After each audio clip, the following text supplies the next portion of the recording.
حسن ایوب، ایک اہم نقطہ جس کے اوپر ظاہر بحث ہو رہی ہے اسلام آباد کے اندر، وہ ہے 6 جنوری کو 190 ملین کا جو آنا ہے فیصلہ ریزرو پہلے آنا تھا، پھر اس کو جو ہے ڈیفر کر دیا گیا. ایک تو یہ بتائیے کہ کیا 6 جنوری کو وہ فیصلہ آ رہا ہے؟ کیونکہ اس سے پتہ چل جائے گا کہ ظاہر ہے وہ پی ٹی آئی والے کہتے ہیں کہ حکومت ہمارے ساتھ کتنی سنجیدہ ہے. سوال میرا پہلے پورا سن لیں. 190 ملین کا جو کیس ہے اس کا فیصلہ کتنا زیادہ جو ہے اثر ڈالے گا مذاکرات کے کامیاب یا ناکام ہونے کے اوپر؟ آپ کو کیا لگ رہا ہے؟ خبر کیا ہے، تجزیہ کیا ہے، تبصرہ کیا ہے؟ دیکھیں، یہ واحد میں آپ کو بتا رہا ہوں کئی دفعہ پہلے کہ یہ جو جج صاحب ہیں ان کے بارے میں پریڈکٹ کرنا میرے لیے کم از کم امپاسبل ہے. میں نہیں پریڈکٹ کر سکتا کہ یہ جج صاحب کیا فیصلہ دیں گے. اور میں یہ بھی بات آپ کو بتا رہا ہوں کہ یہ حکومت کے ہاتھ میں نہیں ہے فیصلہ.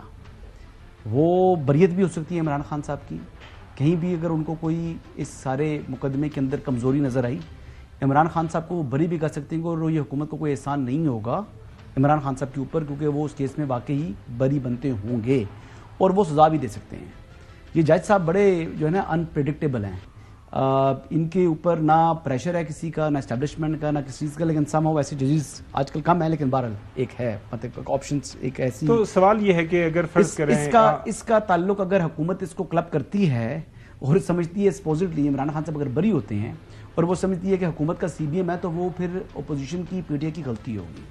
اور اگر سمجھتے ہیں کہ جی ان کو سزا ہو جاتی ہے اور اگر سمجھتے ہیں کہ جی یہ حکومت نے کروائی ہے، تو یہ بھی ان کی غلطی ہوگی. میں آپ کو بڑا لاؤڈلی اینڈ کلیئرلی بتا رہا ہوں، بالکل بار بار میں اس بات پر آپ کو اظہار کر رہا ہوں. جہاں تک بات کر رہے ہیں جی کہ مذاکرات کے حوالے سے، تو مذاکرات میں حکومت نے تو سنجیدگی آپ دیکھ لیں اور اپوزیشن کی بھی سنجیدگی بظاہر دکھائی دے رہی ہے.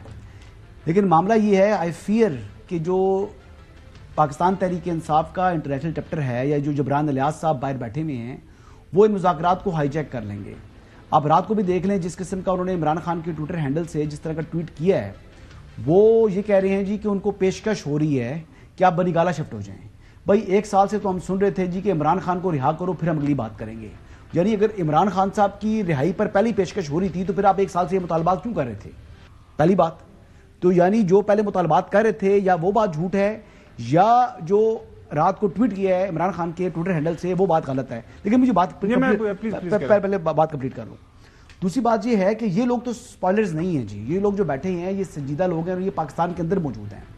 لیکن وہ لوگ جو کہ ایون فواد چودھری صاحب کہہ رہے ہیں کہ اگر آپ نے اسٹیبلشمنٹ اور تحریک انصاف کے درمیان کی دوری کو کم کرنا ہے تو عمران خان کا جو ٹویٹر ہینڈل ہے یا پی ٹی آئی آفیشیل کا ٹویٹر ہینڈل ہے، ان دونوں ہینڈلز کو پاکستان لایا جائے. کیونکہ وہ لوگ پتہ نہیں کن کے ہاتھوں میں اعلی کار بنے ہوئے ہیں، وہاں سے سپوائل کرتے ہیں، عجیب و غریب قسم کے ٹویٹس کرتے ہیں. اب حکومت کا اور ان کے درمیان ٹرسٹ ڈیفیسٹ اتنا ہے، جو ایون سنجیدہ لوگ بیٹھے ہوئے ہیں وہ کہہ رہے ہیں جب تک تحریری چارٹر آف ڈیمانڈز نہیں آئیں گی تب تک ہم جو ہے مذاکرات آگے نہیں بڑھیں گے. تو یہ جناب وہاں سے ٹویٹ کر رہا ہے جی کہ ہمیں بنی گالہ شفٹ ہونے کی آفر ہو رہی ہے عمران خان صاحب کو. یعنی آپ دیکھیں کول و فیل میں تضاد. اگر حکومت جو اعلانیہ مذاکرات ہے ان میں ٹرسٹ نہیں کر رہی، کہہ رہی ہے کہ ایک بات پر کھڑے نہیں ہوں گے، آپ پہلے ہمیں تحریری طور پر دیں پھر ہم بات آگے بڑھیں گے، تو وہاں پر وہ کہہ رہے ہیں جی کہ وہاں پر کوئی پس پردہ مذاکرات میں جو منجن بیچا جا رہا ہے کچھ معاملہ یہ ہے عمران خان صاحب اس کے ساتھ ہم آواز حسن آپ کی بات آ گئی. دیکھیں معاملہ یہ ہے کہ دونوں طرف بیٹھی ہوئی ہیں. بانی پی ٹی آئی جیل کے اندر موجود ہیں، ان کے ساتھ ملاقات کے حوالے سے حکومت جو ہے وہ کہہ رہے ہیں کہ ہم کوئی روڑے نہیں اٹکائیں گے.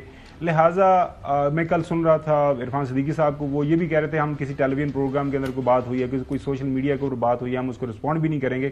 تو we will restrict ourselves to whatever happened inside the committee. تو I do not buy this argument کہ باہر سے کوئی اسپوائل ہو جائے گا. اگر جو ظاہر ہے ان کا بانی یہاں پہ یا قائد بیٹھا ہوا اگر وہ کسی بات کے اوپر کہتا ہے کہ میں نے یہ بات نہیں مانی، تو ظاہر بات کیسے آگے بڑھے گی؟ حکومت کی طرف پرابلم نہیں ہونا جی، خابر گمن صاحب پرابلم ہونا ہے پی ٹی آئی کی مذاکراتی ٹیم. علی امین گنڈا پور بھی ان کے پریشر میں آتے ہیں، گالیاں دیتے ہیں ان کو. یہ اظہر فاروق صاحب فرما رہے ہیں کہ علی امین گنڈا پور صاحب ایک رہنما کے طور پر سامنے آ رہے ہیں.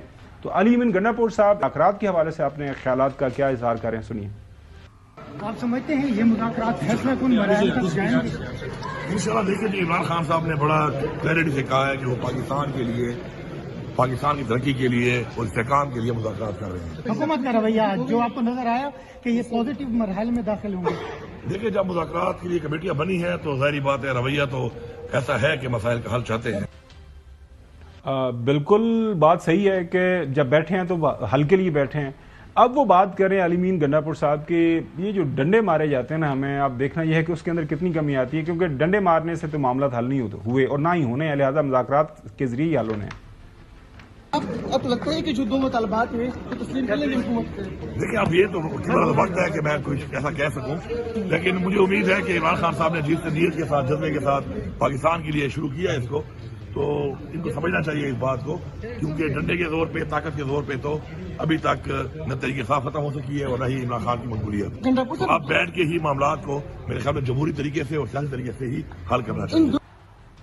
ناظرین، ایک بہت اچھی ڈیولپمنٹ ہوئی جس دن یہ مذاکرات ہوئے۔ آج تمام اخبارات کے اندر ایک بڑی خبر یہ چھپی ہوئی ہے، آپ کو یاد ہے کہ 9 مئی کے ظاہرہ کے اندر جو لوگ شامل تھے، ملٹری کورٹس کے جو فیصلے تھے، سپریم کورٹ نے الاؤ کیا، فیصلے ہو گئے، جن لوگوں کو سزائیں ملی ان میں سے 9 لوگ ایسے تھے جن کو 2 سال کی سزا تھی، تو پھر ان کے چند مہینے کچھ ٹائم رہتا تھا تو ان کی مرسی پٹیشنز آئیں اور ان کو معاف کر دیا گیا۔ اسے ماحول کے اندر بڑی بہتری، ابھی 19 لوگ جو ہے بہتری ہمیں دیکھنے کو ملی، ظاہر ہے ماحول بہتر ہوا۔ لیکن اب ہو کچھ یوں رہا ہے کہ پنجاب کی انفارمیشن منسٹر صاحبہ، ان کو یہ کچھ ماحول جو بہتر ہوتا ہوا اچھا نہیں لگ رہا، وہ کافی زیادہ اس کے اوپر وہ تلملا رہی ہیں، وہ کیوں پریشان ہیں اور کیوں وہ یہ کرنا چاہ رہی ہیں، انہی کی زبانی آپ کو سناتے ہیں۔